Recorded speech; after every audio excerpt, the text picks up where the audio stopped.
नमस्कार। आज एक गीत लेके अली है जो हम बजिका में लिखले हती। सूरज भगवान पर ही गीत है और उम्मीद है कि अपने सबके अच्छा लगी। कहलन सूरज देव रने बने घूमिले, कहलन सूरज देव रने बने घूमिले, दुनिया के हितला राते दिन जरिले, दुनिया के हितला राते दिन जरिले।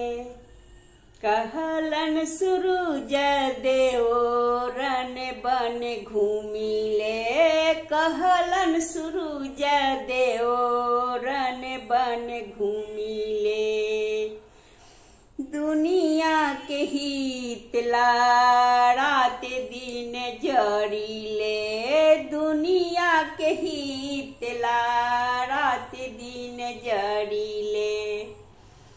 छीटे दिल कांचन की रनिया बहार के, होइले हरखित हम भुइया निहार के। साँझ बिनहिया एने ओने होइले, साँझ बिनहिया एने ओने होइले, दुनिया के हितला रात दिन मरिले, दुनिया के हितला रात दिन जरिले।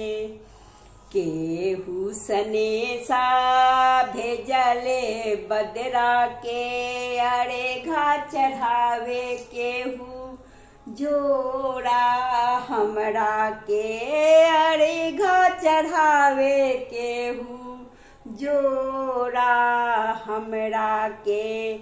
बनल बहरूपिया जने तने घूमिले, बनल बहरूपिया जने तने घूमिले, दुनिया के हितला रात दिन जरिले, दुनिया के हितला रात दिन जरिले।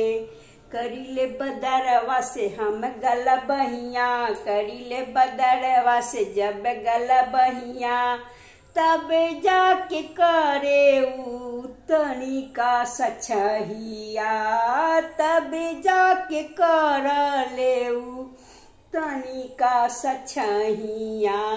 ओढ़ के चुनरिया पन सोखा बनिले, ओढ़ के चुनरिया पन सोखा बनिले, दुनिया के हितला दिन रात जरिले, दुनिया के हितला रात दिन जरिले। हम हित देले जगवा के सुमति, हम हित देले जगवा के सुमति, कैसे देखम हम ओकर दुर्गति, कैसे देखब हम ओकर दुर्गति। चुपे